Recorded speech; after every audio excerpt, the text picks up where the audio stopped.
KXVS on 92.1. Coming soon. This broadcast will start in 60 seconds.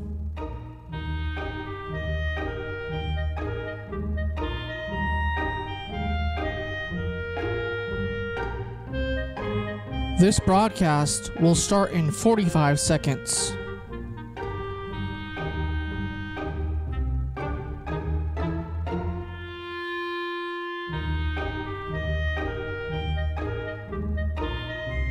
This broadcast will start in 30 seconds.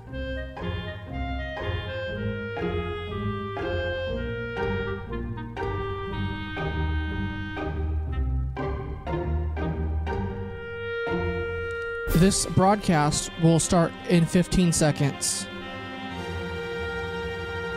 This broadcast will start in 10, 9, 8, 7, 6, 5, 4, 3, 2, 1. The Voice of Stockton. For more information on The Voice of Stockton, go to thevoiceofstockton.org. The views and opinions expressed in the following program do not necessarily reflect those of KXVS The Voice of Stockton or its parents, affiliates, management, and staff. Good evening, and welcome to another edition of Peace and Justice Connections. This evening we're going to be talking about single-payer healthcare and what's going on with what new developments are happening. This is now May 21st, so we're about almost halfway through the year of an election year. And we'd like to take a look and see what's happening, what candidates are taking stands this year on single payer. The primary this year, which is June 5th, is real important because the top two finishers in those races will go on to face each other in the November general election. And it's really important for us to get two people in those races who reflect our values. So this evening we have Kathy Mathis and Vic, Max Heineman. Max Heineman, yeah, and so the other Max, and they've been on the show before talking about single payer health. They both are involved with single payer healthcare in San Joaquin County and have been for years, and so. What we're wondering is what is new. I see that there's an opinion piece in the record talking about Obamacare, or the Affordable Care Act as it's normally called, and what's happening with it, benign neglect, malign neglect, or whatever we choose to call it. Our health care is in the balance, and we're moving forward towards a cliff, it would seem. So, Max, what's going on with Affordable Care Act right now? Well, I was particularly impressed by the editorial in, the guest editorial in the record, and Catherine Rampel. Okay. I think she's from the Washington Post. Yeah. Okay. Her employer. Okay. And she calls the situation with the Affordable Care Act a death spiral. And the Republicans in what they passed in December really is a death spiral. The Affordable Care Act had many problems, and it was not going to be sustainable for years. And but what the Republicans did was to really put it off onto individuals. The insurance companies can continue to increase premiums, and actually Ms. Rampel talks about that to a very great extent in noting that in Virginia, first off, has requested one company has requested a 64.3% increase for 2019. Across all of the insurers in Virginia, there's an average increase of 13.4%. Right. Now, this is in the. I think what the Republicans did was they refused to fund the subsidies, right? That's right. Well, yes, and Yeah. and they took the mandate Right. for that you have to have insurance Right. or pay a penalty. So what they did was the people who thought they weren't going to get sick are taking the chance and not paying their premiums, and so those funds aren't going into the pool that help fund all of us. That's one part of it. That's what the individual mandate Right. stoppage does, right? Right. And then the subsidy, like when you talk about 64% now, that is going to keep people from signing up, because who's going to? I mean, if you were paying $200 this year and now it goes up to $300, it's going to be very difficult. Well, if you did sign up, Oh. and with the increased cost of the program, that would mean that you and I, or the taxpayers, are going to pay for that subsidy. Right. Oh, because did they cut the tax that was supposed to? Wasn't there like a medical device tax, or there was some taxes that were going on to some of the providers who, and that was going to provide the money for the subsidy. I don't think it's going Yeah. to cover it. No. Yeah. Right. And so for the subsidy, that will the insurance companies are free to increase the cost. And the taxpayers are going to pick that up for people who can't afford the increase. Right. If you can halfway afford it, you're going to go, as much as double Yes. what your premium previously was. Now, a lot of countries don't have to deal with this sort of math. Yeah. I mean, they don't have to Yeah. worry about every year wondering if they're going to be able to afford their health care or not. Right. I mean, it's not. I mean, the stuff that you're describing here. I mean, percentages, increases, and that sort of thing, is just something that's unheard of in other countries. And they just don't. They're not concerned about this because they know that there's a single payer out there that is going to be dealing with price increases and is going to be controlling costs. As an example, my wife and I have friends who live in Canada. Yeah. He's Canadian, and they met in the States. Actually, my wife and her friend worked at a restaurant, and he became a bartender. And then, anyway, they got married. Yeah. They moved to Canada many years ago, but her family still lives in Southern California, so they come and visit. They visit us occasionally, and then they drive on down to L.A. And of course, his comment is, whenever groups in the States get together, a topic initially or fairly soon is going to be healthcare and insurance. Yeah. He says that doesn't happen in Canada. Right. And of course, it does when we visit them, because I always, I always get them to talk about what is it like to have Not to worry. Canadian health. Yeah. Right. I think generally the impression that is drilled into people's head here is that Canadians are, they just have substandard care, that they don't like, that our care is so much better that, people come down here to get good care, and up in Canada they just sort of muddle along, I guess. That's a horrific myth. Yeah, it is. They actually, this couple likes their health care. I mean, there are problems. Her primary care physician recently retired, and there's a shortage of primary care family doctors, and she hasn't been able to replace. I mean, she doesn't affect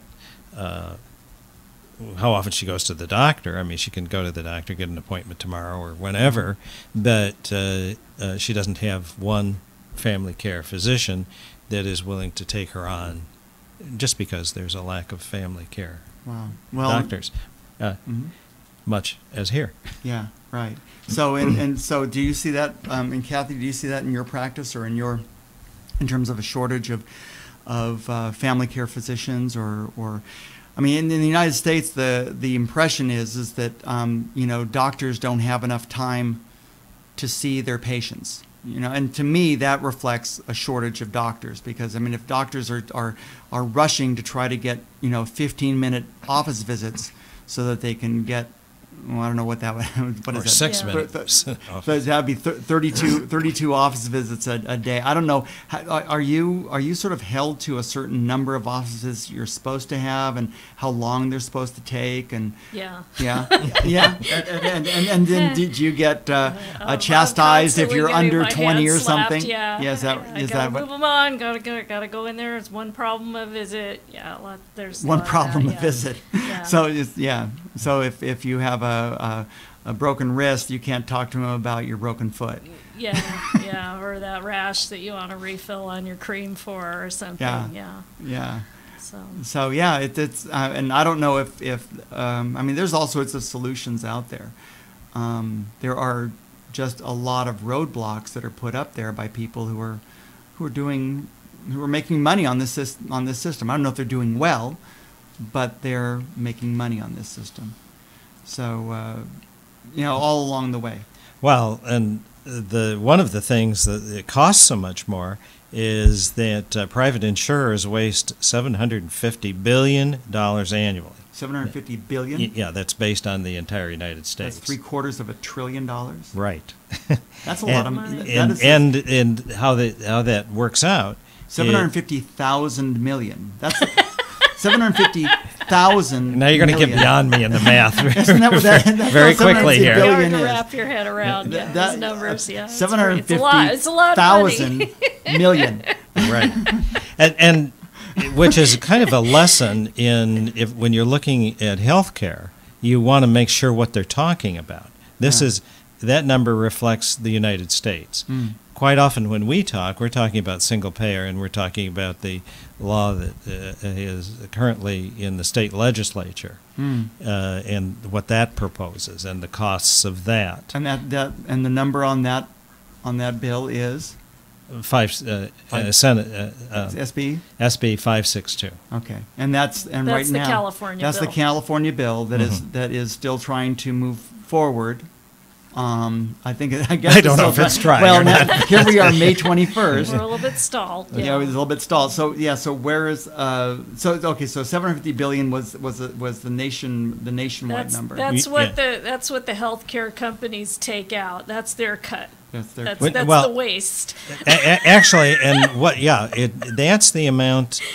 They Man. do provide some service. It's pretty minimal, but that's the amount they waste on administrating and eliminating service. Their job is to minimize costs and expenses to the U.S. citizens, and they do that by limiting service. Yeah, but it still doesn't stop them from having billboards all over the place that advertise their different hospitals. Every time you look at any news story, I mean, if anybody watches TV anymore, if you watch MSNBC, CNN, even probably Fox News, they have wall-to-wall coverage of these different drugs that, and some of them are just for some it would seem very rare types of conditions that. Well, that would be in excess of the $750 billion. I see. That doesn't include that's advertising, or that's research and development. This reflects the administration. Oh. And if you look at a line graph of the number of how many doctors have increased in the last 40 years. Compared with the number of administrators, you see where the money is going. I figured this out. There's 3,000% increase in number of administrators in healthcare in the last 40 years. My God. And there has been like a 20% increase in the number of doctors. Wow. 20%. Don't you feel healthier? Wow. Yes. Knowing that Already. all those administrators All those out there administrators watching over and talking supervising on the those doctors, phone those practitioners. inputting data into their keyboard. That is really important. Denying care right Denying and left. care. Well, yeah, and then that is A their lot chief. of that. That's their chief job, is to make certain that that profits continue. And that's what that 750 billion reflects. Yeah. Doesn't reflect the advertising. Yeah, yeah. Just the administrators. And I guess that's above the bottom line. Well, and then the 100 million, plus bonuses for the CEOs of Aetna and for cutting care. yeah. Well, for whatever they do. Well, saving because money. they're Saving really money, smart cutting care. guys. Yeah, All yeah. of them. Yeah, They're all guys, and they're all really smart. They're all financial people. Really smart, really That's right. smart. So this is one of the hidden benefits if we could get single payer. Yeah. We would eliminate that. Yeah. Yeah. And that seems to be, there just seems to be some information that is not being told to people. There's just Yes, some a information lot. that is not being shared at all. And the continued lies of saying that we can't afford a single payer system because of, well, look at how much taxes would have to increase. Whereas taxes is just another way to pay for something. I mean, you can say that your healthcare premium is an enormous tax that goes up at least 10% every year, and now you're saying now 64% in Virginia. I think it was 24% on average in Stanislaus County. 24%. I'm in District 10. I just saw this 24% in 1 year. on the website for on average. Yeah. On average. So some are more than that. So Kaiser might be 10%, and Aetna might be 40%. Yeah, yeah. Yeah, and then you have to. And it's not outrageous to hear that. Right. Right. Yeah. You sort of everybody take. who has a job has heard that. You from take their it in employer stride. One period it's like of time which for child do another. I sell for medical experiments? Yeah. I mean, you have to say, well, I can't afford to cover my children anymore. Sure to hope Healthy Families is still around. Well, Healthy Families just went up too, or we're not doing that anymore because people have to pull themselves up by their bootstraps. Yeah. They have to work harder to be able to pay these exorbitant admin fees. And they can't even sell their chip card to get the money to pay for it. It would be one thing if we were getting top quality care, if we were actually paying for doctors. Right. But it sounds like what we're doing is we're paying for Administrators and people whose job it is to minimize care, to minimize cost by minimizing care. Right. Yeah. So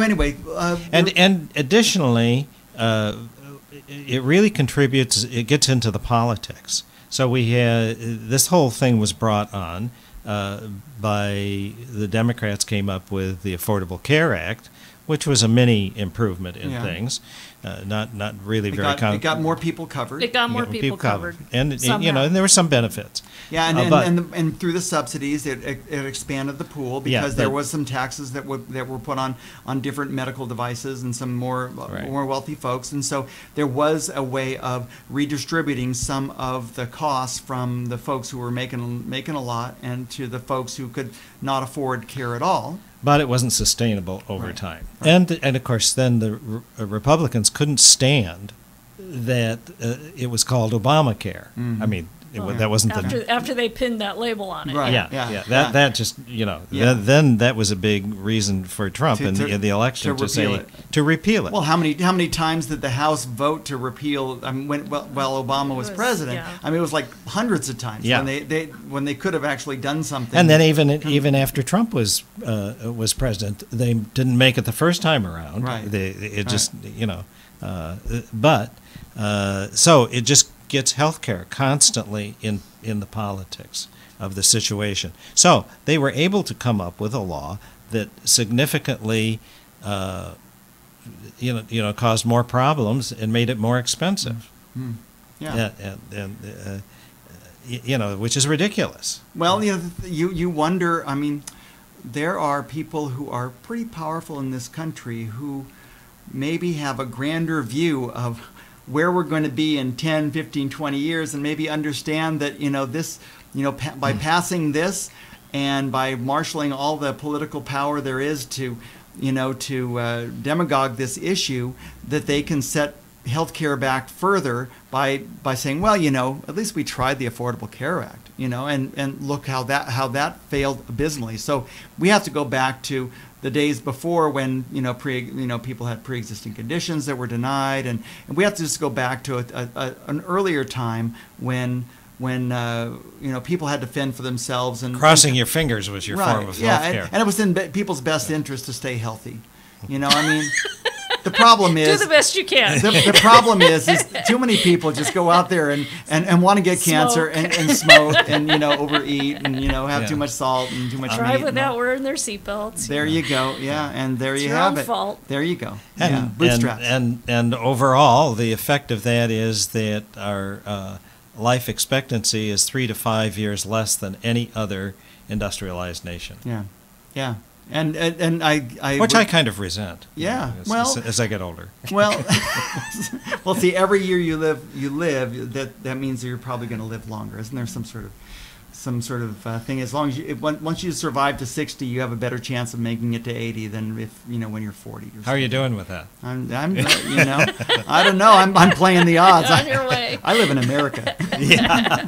This is Bruce Giudice with Kathy Mathis and Max Heinemann. We're talking about single-payer health care. This is Peace and Justice Connections.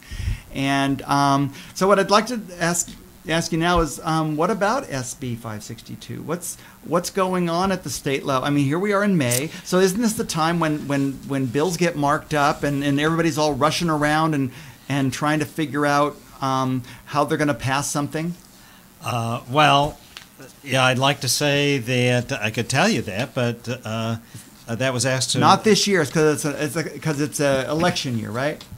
Apparently, is that the common? People can't make any decisions when they have to actually face the voters. Is that? Actually, what I want to point out is that Jerry Brown got $2,743,000 from insurance companies. $2 million. $2 million. So when is that over a period? Over a period of time, over this past year. Over the past year, 1 year. I don't know. Yeah. Okay. I'm just reading the statistics. Sure. $2 million. That's not chump change. $2,700,000. Almost $3 million. Yeah. You think about it when I hear these numbers from lobbying groups, really, it's a small percentage of what they make. Right. But it seems to sway politicians pretty effectively. Well, it's the cost of doing business because what you're doing is you're taking big money for individuals and you're focusing on those few representatives to whom $2 million is big money, but it's a good investment on healthcare's standpoint, because if they can focus that money and $3 million, $4 million, $5 million, I mean, if they can get $1 billion out of that, out of getting 4 or 5 people's votes that are going to decide things, it's a great investment. Well, it's an incredible investment. And they have contributed $434,000 to Anthony Rendon. Oh, he's the guy who has it bottled up in the assembly. Yeah. And so you can see where we're going to what the problem is. It gets into politics. Yeah, right. Because the thing is Anthony Rendon is probably pretty good on most issues. I mean, the thing is that as long as healthcare isn't your main issue, he can muddle along. He can take that $400,000 and show what a great environmentalist he is and how he's strong behind police and veterans and all these different things. And he just has this one little flaw so he's able to buy off all these other constituencies, and only if healthcare is your main issue is that going to hurt him. I mean, and I think that's what the health folks are betting on, is that if they can get enough people who don't purely vote based on healthcare, then they can skate, because, well, I mean, there's other folks here who else is these are probably key people who you have listed here. It was the bill was sent to a select committee for discussion. They haven't really talked or voted on amendments yet. They refused to do that. But Jim Woods, who's a dentist, member of the Assembly, he got $314,000. He was one of the members of the select committee to review. Now, normally this wouldn't make a difference if you're Republican or Democrat, as long as you can be bought. That's the concern Right. here. But the thing is in California, generally Democrats control everything. So Right. it's probably most of these people are Democrats. I don't know about Jim Woods, but of course Rendon and Rendon, right. Jerry He's the Brown leader, are right, and Democrats. Jerry Brown, Yeah. And so also the other member of the select committee is Joaquin Arambula. Okay. I'm not sure about the pronunciation. of Okay, and that how much name. did he bring in? He only got 134,000. Oh, he's a cheap guy. Yeah. Yeah. Well, I mean, And he's a doctor. the thing is that also in some races, I mean, if you're out where we live, in Calaveras County, where we have now this is the state senate, or this is going to be the State. assembly. The state assembly. Yeah. So state assembly, where we have, I guess we have the same population, but in terms of how much money is able to be leveraged, or $134,000 goes a lot farther in Calaveras County and Mariposa County and Amador County than it does in LA County. And so, because the thing is that everything gets drowned out in all the noise of daily life in LA, but up where we are, it wouldn't cost a whole lot of money to buy off somebody, or to for $134,000 to buy a lot of advertising, to buy a lot of information. But this money spreads out too, because Rendon doesn't want to go against Jerry Brown, because he doesn't want to pass a bill that Jerry Brown vetoes. Correct. So he tries to please Jerry Brown. Right. And then, of course, what I've noticed is that members of the assembly don't want to go against Rendon, Right. Because he makes committee assignments. Right. And your bill and get your bill And get your out. bills, heard. So they won't cross him. Right. So it really, it starts from the top. So here we are in 2018. The chance of SB 562 passing this year are probably slim to not real great. Yeah, it'll probably, after July, what they'll be looking for is to reintroduce it. Okay. It might even have the same number. But So- It's a 2-year cycle. So when we're looking at the election now, and we're not looking to endorse anybody here, but there are 4 people running for. There's more than 4, but there's 4 well-funded people who are running for governor on the Democratic side, and 2 well-funded people on the Republican side. Do any of those folks stand out in terms of their support of an SB 562? yes. Yes. Yeah, Gavin Newsom. Gavin Newsom? Yeah. What about Delane Easton? I don't know. I don't think Okay. so. Okay. I don't think Villaraigosa does. Okay.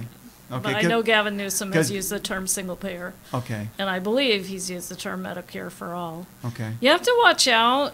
There's a little bit of misunderstanding even among candidates. They'll throw out the term single payer, but then they'll say things like, and I really favor that public option. Well, once you're talking about a public option, you're referring to multiple payers. The only thing that's a single payer is something like a Medicare for all or a national health So service. a public option, if I'm looking at it from my perspective where I work, if we had Medicare as an option, in addition to the Anthem Blue Cross, which goes up, or Blue Shield, which goes up on a 10% basis. Sure. I'm 60 years old. I would jump at the chance of signing up for Medicare, and even some sort of Medicare supplement. So having a public option for me wouldn't be that wouldn't be a bad thing. That's a stepwise, incremental approach Yeah. toward getting to single payer. Yeah. The where you can qualify for it, and you look at it and Well- you say, gee, here's this list of benefits and this cost, and here's this list of benefits and this cost, and you say, well, the public option is about the only option. Well, yeah, but what that approach assumes is that the public doesn't want a single payer system, that the public doesn't want everyone to have access to the same kind of health care.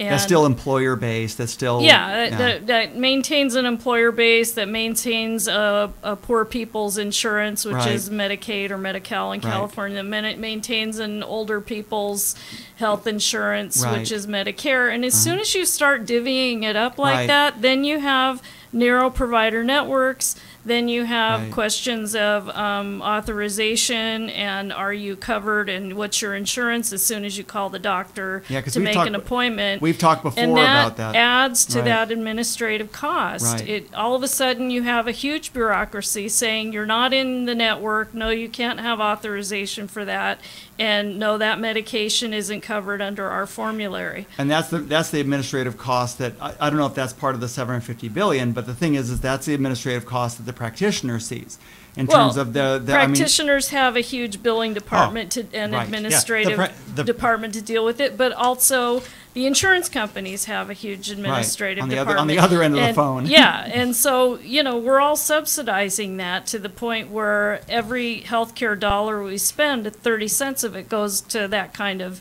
Waste. non-productive medical care. Right. Yeah. And for example, in our office, we recently, this past month, paid 2 secretaries for 5 hours each to figure out why we're not being paid from Humana. Now, we're a mental health group, and what the insurance companies do is they farm certain services out to other insurance companies. So mental health, notoriously, Sure. is they farm that off to someone else. Probably OB too. I don't know. Do they do that? Not that I know of. Oh, But okay. So they've farmed off. Humana one group of Humana has farmed off their mental health to Hill's Physicians. Now that's different than Dr. Hill. Okay. Dr. Hill is a total different situation. Okay. But I don't know Hill's, Dr. Hill. Yeah, I don't either, but Okay. I know there is a Dr. Hill. Okay. But then there's Hill's Physicians. Okay. Now that's a HMO or something, and they supposedly provide mental health services for Humana. Okay. We haven't been paid from Humana or Hill's Physicians in 5 months.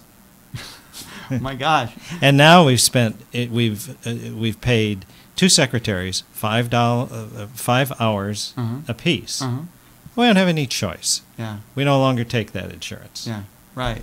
And, And then now you're trying to get paid for it in arrears. Right. Yeah. And or we turn the bill over to the patient. Yeah. You thought you had insurance when you came in here. Apparently, you don't. Yeah. And- It's going to take some major.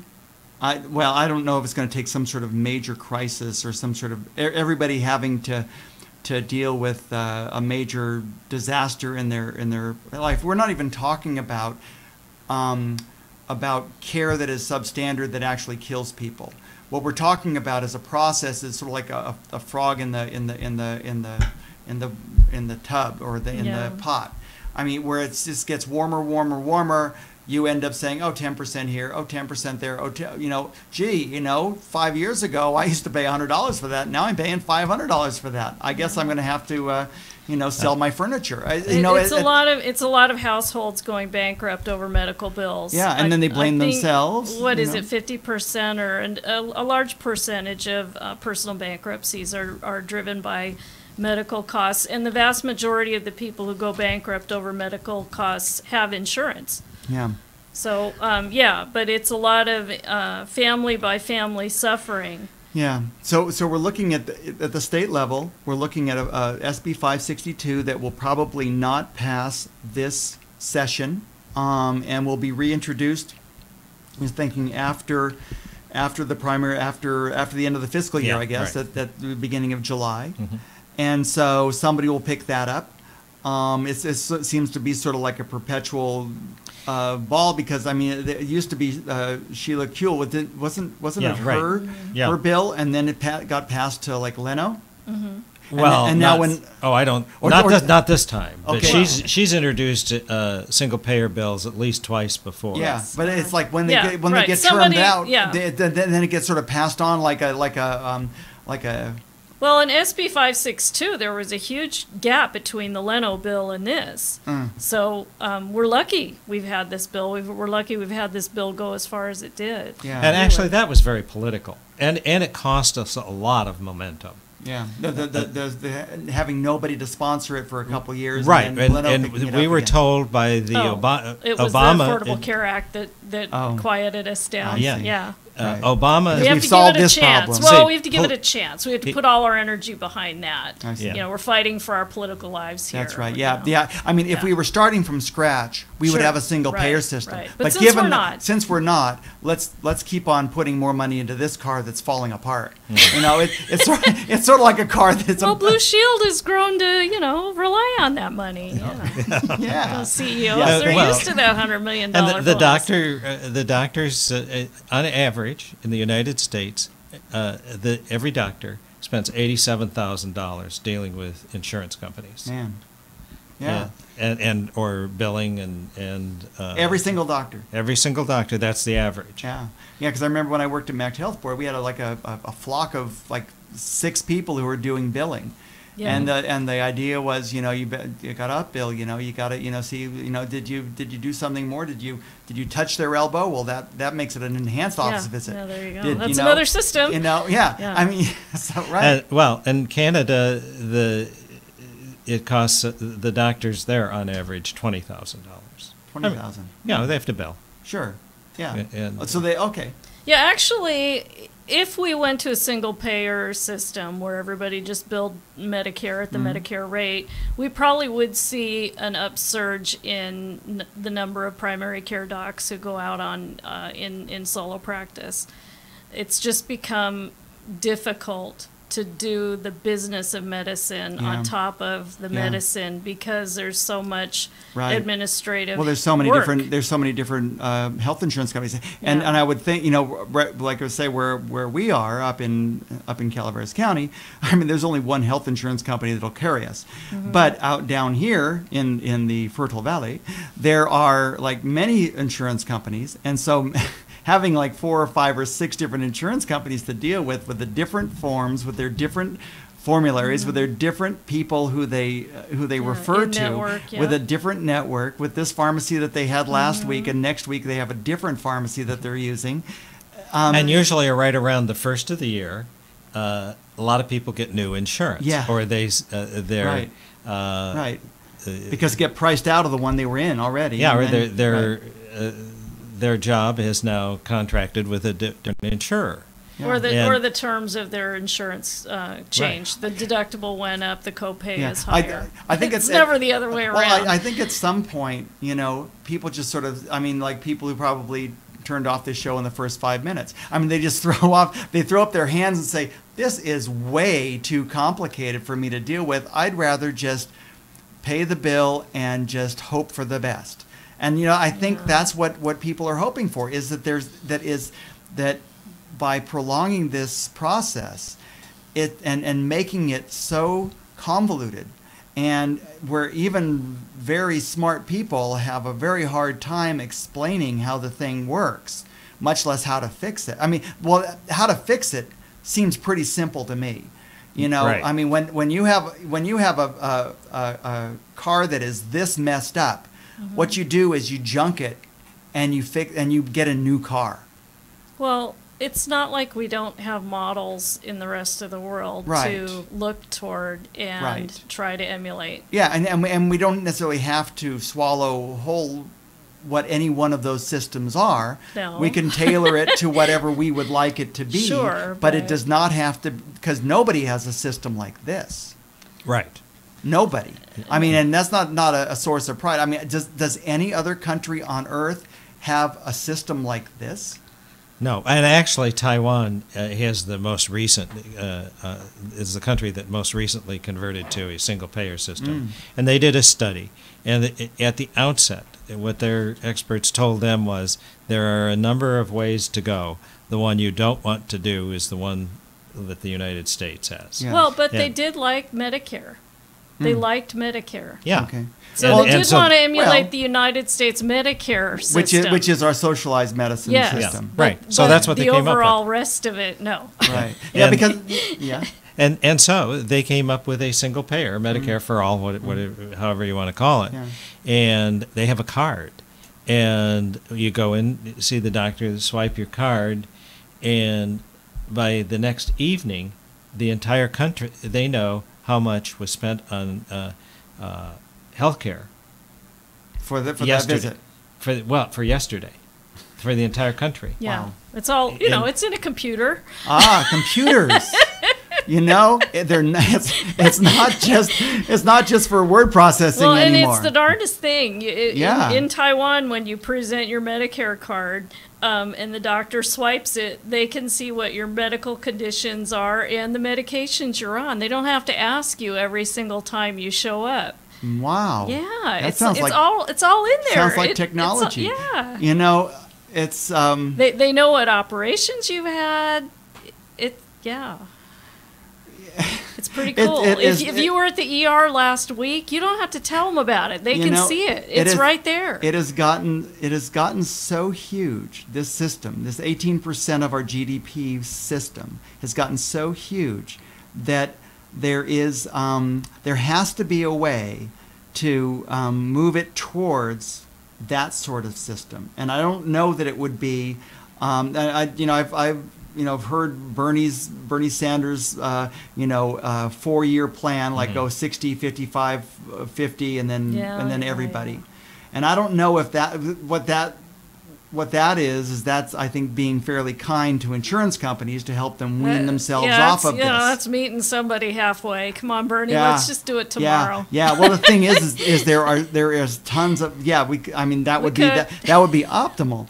But the thing is that realistically there is huge money. I mean, you're reading off these numbers. That's the state of Sure. California. Oh, yeah. There are huge. There are vested interests who have a lot of money at stake, and they aren't going to. And they're not going to give it up. No, not without a fight. No, that's right. Frederick Douglass. And had right some sort of now, thing. they aren't even having to fight. All they got to do Right. is throw a couple of crumbs the way of Yeah. a local politician. Yeah.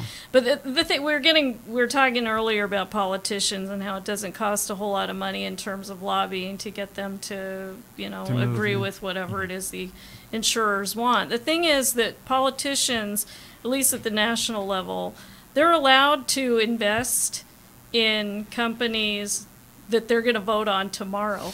So they're allowed to buy stock in Aetna the day before they, Yeah. make some bill into law that favors Aetna. Yeah, I think that's how. That's how they really make their That's money. how If you Senator wonder Corker changed his vote on the tax bill because they wrote in something that was beneficial for him, and he said, "Oh no, that didn't change my vote." Although he was very strongly against the tax the tax giveaway that happened. They could say anything. Yeah, right. Yeah. Of course, they're Right. politicians. Yeah. Yeah. So locally, we do have we have federal elections as well. So the thing is that some of these we were talking about the state SB 562. But on the federal side, we have a chance to vote in our representatives every 2 years. Mm-hmm. And so some have Denham, we have McClintock. There's other, I have Denham. You have Denham. Yeah. I don't know who's your representative. Is it McNerney. McNerney, okay. And he's already on record as having supported the federal single payer, He's which is co-signed HR 676. Yeah. Okay. Yeah. HR 676. He's one of the 117 Democrats who's co-signed Wow. that. Okay. But you have to be careful when you say that, because so many of the Democratic supporters of HR 676, which is currently sponsored by Keith Ellison, it was sponsored by John Conyers for years. Right. So many of them are, again, incrementalists. If there were a public option instead, that's the way they would vote. Also, the thing is that some of them will back, I'm not saying that McNerney is this way, but some of them will back a bill that they know is hopelessly not going to win, Yeah. and then when it comes closer to when they get to the majority, they say, well, on second thought, maybe this needs more study. Yeah. You know, and so you end up, you know, they may be co-sponsors, but they may end up voting against the bill when it comes to the floor. But we have a record number of co-sponsors 117, for that that's- bill. that's yeah, pretty good. It's an impressive Yeah. number. They are entirely from the Democratic Yeah, so Party. Denham isn't and McClintock isn't. No. And so we have challengers on our side. I mean, it's not a Republican or Democrat thing.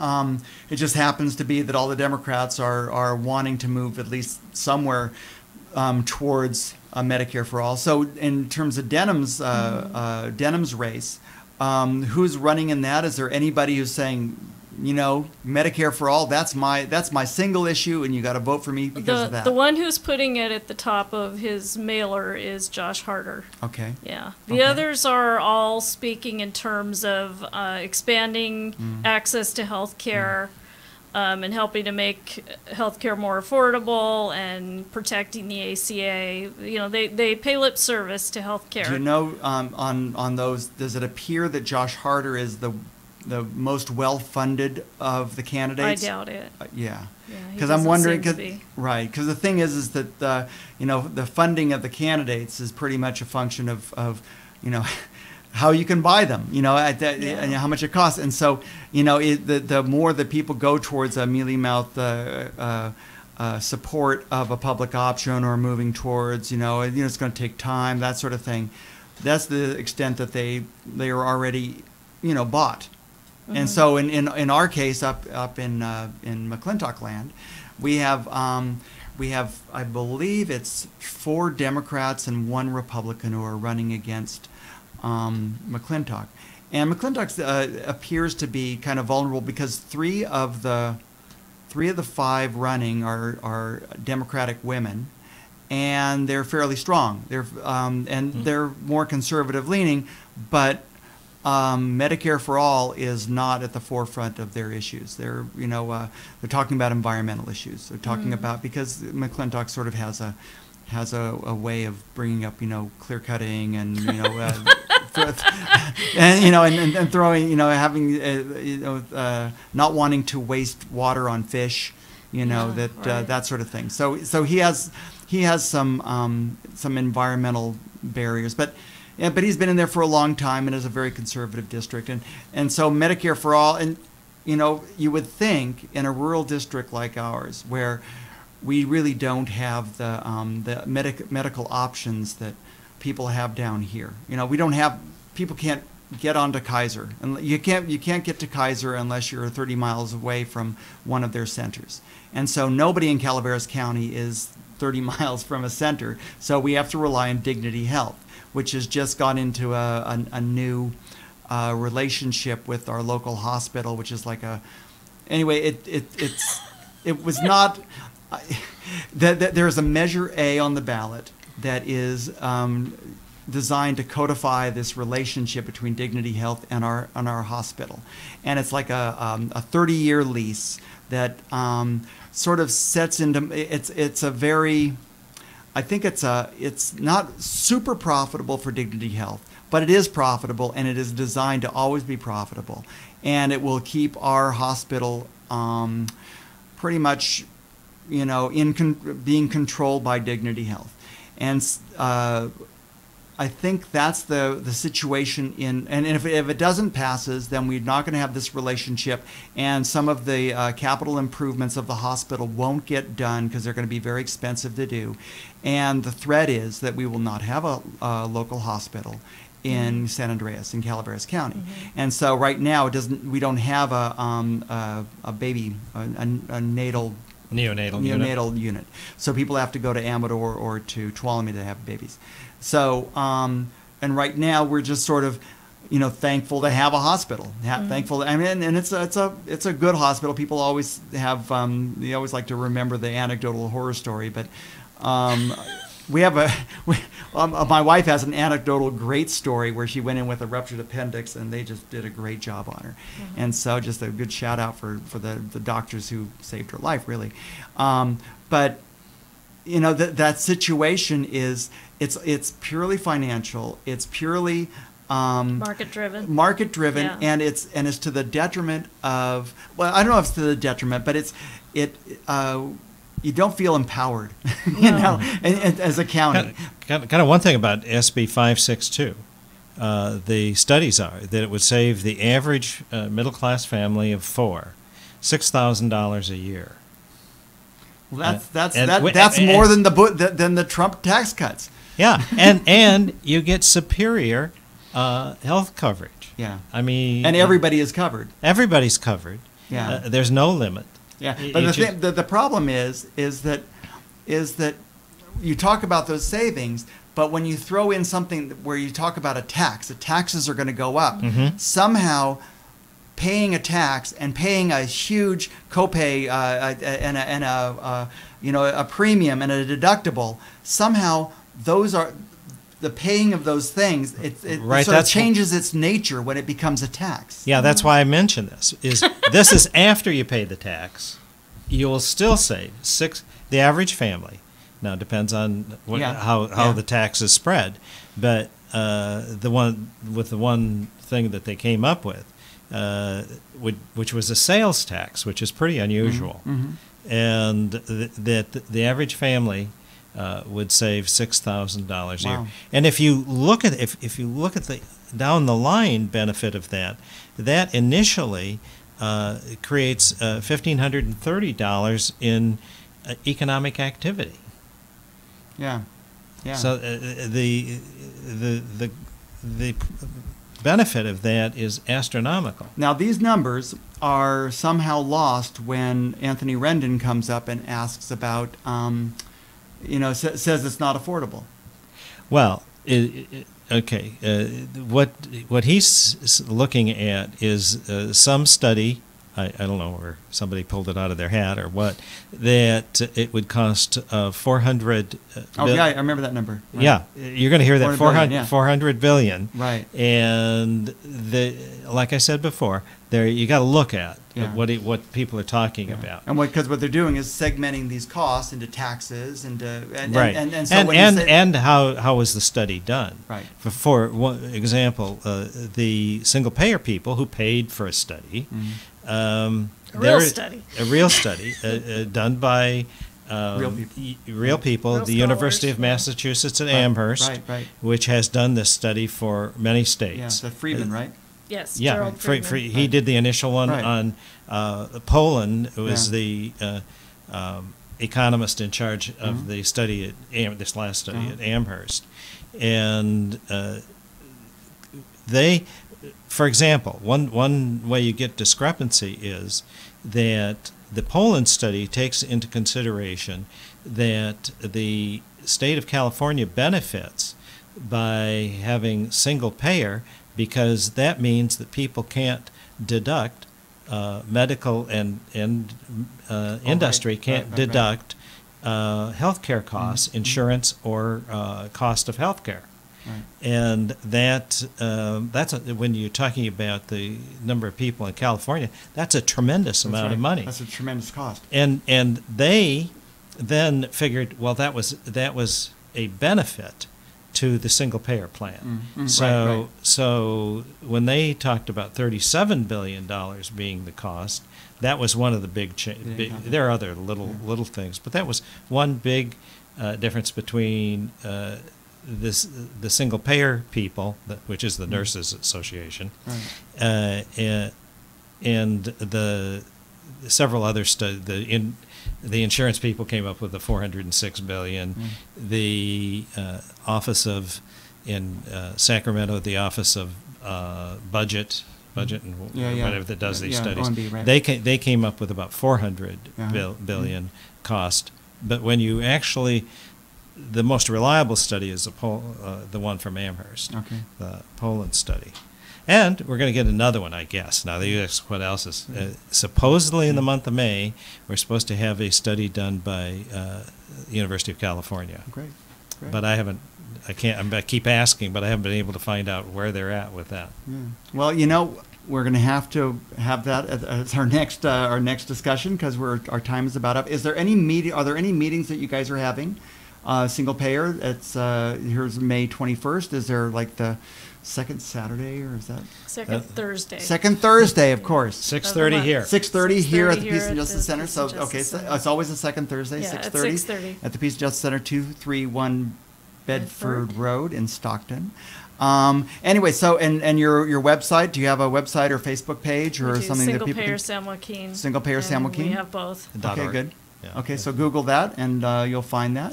We've been here with Kathy Mathis and Max Heineman. My name is Bruce Judici. This is Peace and Justice Connections. We're talking about single payer healthcare.